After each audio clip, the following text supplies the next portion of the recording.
അബദ്ധം പോലെയാ നീ ഇവിടെ എത്തിച്ചേർന്നത്.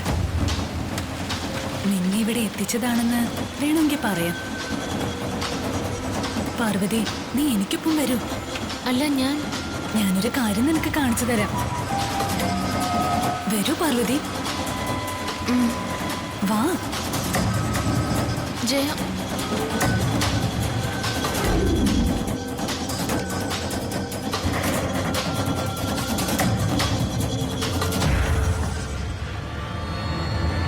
അങ്ങനെ ജയയുടെ ആത്മാവാ ആ സ്ഥലം എനിക്ക് കാണിച്ചു തന്നത്.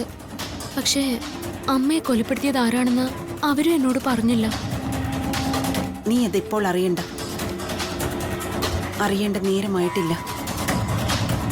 നേരമാകുമ്പോൾ ആ സത്യങ്ങളൊക്കെ നിന്റെ മുന്നിൽ തെളിയും. പിന്നീടേ വേറൊരു അത്ഭുതം കൂടി അവിടെ വെച്ച് നടന്നു. അതെന്താ? അമ്മയുടെ കൊലുസിന്റെ ഒരെണ്ണം എനിക്ക് അവിടെ നിന്ന് കിട്ടി. അതെങ്ങനെ?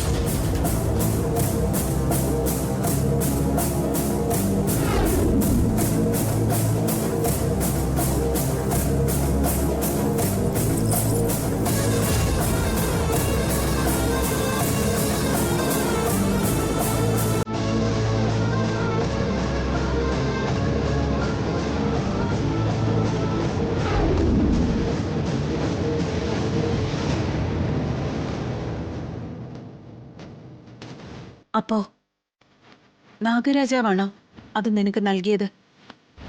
അതെ, പക്ഷേ അന്നേരം അത് അമ്മയുടെ കൊലുസാണെന്ന് എനിക്കറിയില്ലായിരുന്നു. പിന്നെ അതാരാണ് നിന്നോട് പറഞ്ഞത്? അത് നിനക്ക് കിട്ടിയിരിക്കുന്നത് ഒരു വലിയ തെളിവാ. നാഗരാജാവ് ഒരു വലിയ വഴിയാ നിനക്ക് മുന്നിൽ തെളിച്ചിരിക്കുന്നത്. ഈ കൊലുസ് ഇതാരുടേതാണെന്ന് മോൾക്കറിയോ? ഇത് മോളുടെ അമ്മായിയമ്മ ഗായത്രി ദേവിയുടെ കൊലുസാ.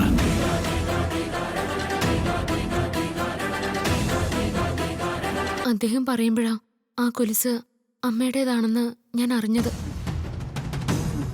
അതിൽ കോർത്തിരിക്കുന്ന ചാവി അമ്മ സൂക്ഷിച്ചിരുന്ന പെട്ടിയുടേതാണെന്നും ഞാൻ അറിഞ്ഞത്. ശരിയാണ്, അതെന്റെ കൊലുസ് തന്നെയാണ്. ആ മാജിക് ബോക്സിന്റെ ചാവി ഞാൻ ആ കൊലുസിൽ കോർത്ത് സൂക്ഷിച്ചിരിക്കുകയായിരുന്നു. ആ പെട്ടിക്കുള്ളിൽ എന്താ അമ്മ? ചാവി നിങ്ങളുടെ കയ്യിൽ കിട്ടിയില്ലേ? ഇനി നിങ്ങൾ തന്നെ അത് തുറന്നു പരിശോധിക്കണം. അതിനുള്ളിൽ ഒരുപാട് രഹസ്യങ്ങളുണ്ട്.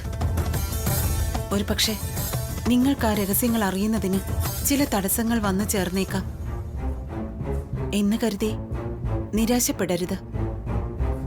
വീണ്ടും വീണ്ടും പരിശ്രമിക്കണം.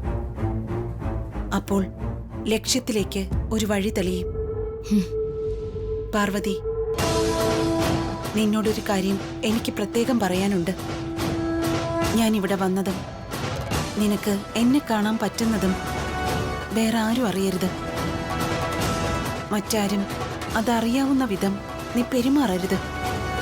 ഇല്ല ദേവമ്മേ, അതൊരിക്കലും ആരും അറിയില്ല.